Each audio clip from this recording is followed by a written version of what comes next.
يعطيكم العافية. كيفكم؟ شو أخباركم؟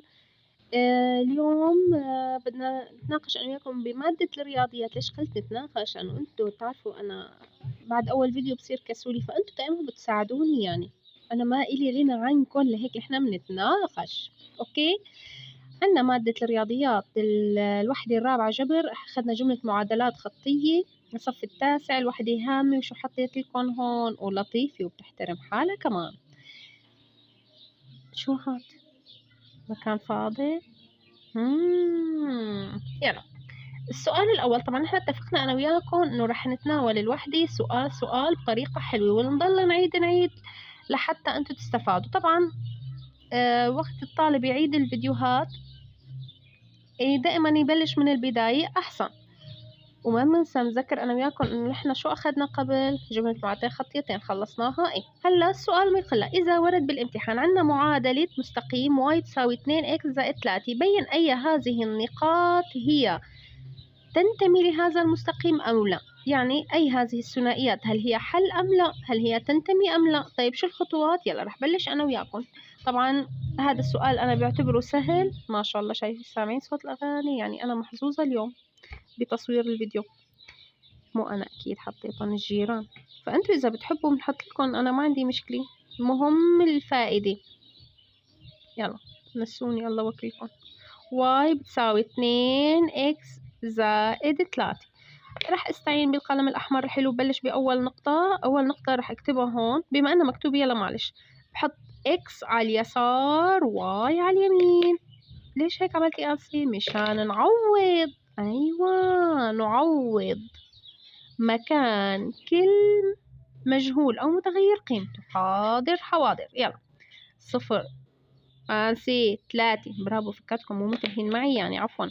3 بدال الواي يساوي 2. أي شي بدنا نضيفه بنحطه بقوس. طبعا هون حتى لو حطيته بقوس ضرب أمام 3 كنفسه زائد 3.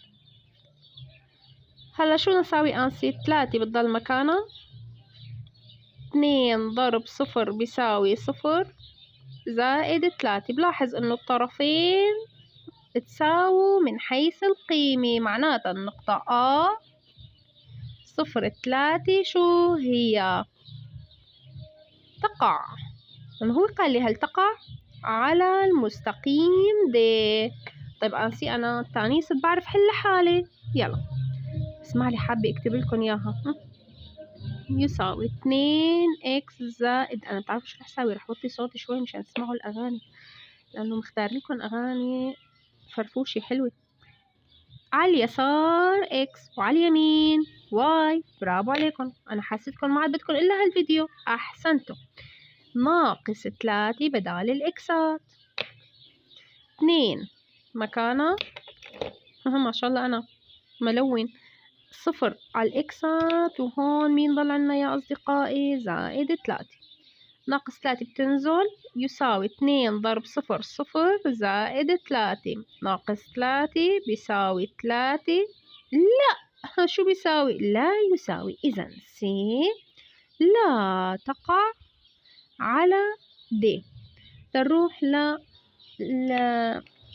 النقطة الأخيرة معي أنا وياكم. دائما ناخد المعادلة D. طب يا أنسي أنتي فورا بلشتي بالحل، شرحتي الدرس ولا ساويتي؟ الله يسامحك. لا أنا شرحت الدرس هلا وأنتوا صرتوا بتشاركوا. حدا شاف لي قلمي الأسود الثاني؟ وقع. ما بعرف وين راح. يلا رح أكتب بهذا. زعلت عفوا، راح القلم. إذن إكسات على اليسار، وايات على اليمين. حاضر حواضر. يلا واي 1 2 ناقص 1 زائد 3. 1 يساوي 2 ضرب ناقص 1 ناقص 2 زائد 3. 1 بيساوي إشارة العدد الأكبر ثم نطرح. أحسنتم. زائد 1. طب هون زائد 1 هون زائد 1، يعني 1 بيساوي 1. شو معنات هالكلام؟ يعني النقطة B تقع على شو هالعلى اللطيفة؟ على المستقيم D. وهيك خلصنا سؤالنا أنا وياكم اليوم. أنا بتوقع اخترت سؤال لطيف وبداية جيدة مكتوب مشان تاخدوها. بس هون السؤال الأخير، شو كان لازم حط بالفراغ؟ عبارة. أحسنتوا، بعرف عرفتوها. اكتبوا لي إياها بالتعليقات لأكتبها بالفيديو الجاي. باي باي.